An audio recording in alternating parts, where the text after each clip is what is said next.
18 ವರ್ಷಗಳ ಸತತ ಪ್ರಯತ್ನದಲ್ಲಿ ವಿರಾಟ್ ಕೊಹ್ಲಿ ಅವರ ಮಹತ್ವಾಕಾಂಕ್ಷೆಯಂತೆ ಈ ದಿನ ನಾವು RCB ಕಪ್ಪನ್ನು ಗೆದ್ದಿದ್ದಾಗಿದೆ. ಇದಕ್ಕೋಸ್ಕರ ಇಡೀ ಕರ್ನಾಟಕ ಎಲ್ಲ ಪ್ರಾರ್ಥನೆಗಳಾಗಿದೆ, ಪೂಜೆಗಳಾಗಿದೆ. ಎಲ್ಲರ ಸಂಕಲ್ಪದಂತೆ ಈ ದಿನ ನಮ್ಮ ಕರ್ನಾಟಕ RCB ಗೆದ್ದಿದೆ. ಅದಕ್ಕೆ ನಾವೆಲ್ಲ ಹೆಮ್ಮೆ ಪಡ್ತಾ ಇದ್ದೀವಿ.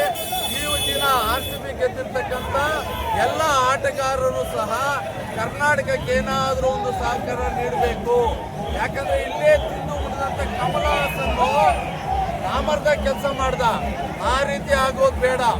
ಕನ್ನಡವನ್ನು ಹೀಯಾಳಿಸಿರೋ ಕಮಲ್ ಹಾಸನ್ ರೀತಿ ಆಗೋದು ಬೇಡ.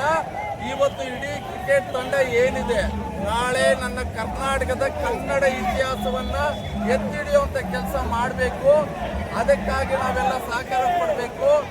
ಅದೇ ಒಂದು ನೋಡಿ, ನನ್ನ ಸಣ್ಣ ಊರು ಮುಳುಬಾಗಿಲಿನಲ್ಲಿ RCBಗೆ ಎಂತ ಜನಗಳು ಎಲ್ಲವನ್ನು ಮರೆತು ನಾವು ಕನ್ನಡಿಗರು, ಕರ್ನಾಟಕದವರು ಅನ್ನೋ ಒಂದು ವಿಚಾರದಲ್ಲಿ ನಾವಿಷ್ಟೆಲ್ಲ ಸೇರಿ ನಾವು ವಿಜೃಂಭಣೆಯಿಂದ ಈ ವಿಜಯವನ್ನ ಸಂಭ್ರಮಿಸ್ತಾ ಇದ್ದೇವೆ. ಅದೇ ರೀತಿಯಾದಂಥ ಬದ್ಧತೆಗಳು ಈ ಆಟಗಾರರಿಗೂ ನನ್ನ ಕರ್ನಾಟಕದ ಮೇಲೆ ಇರಬೇಕು, ಕನ್ನಡ ಸಂಸ್ಕೃತಿ ಮೇಲೆ ಇರಬೇಕು ಅಂತ ಆಶಿಸ್ತಾ ಇದ್ದೇನೆ. ಜೈ ಹಿಂದ್, ಜೈ ಕರ್ನಾಟಕ ಮಾತೆ.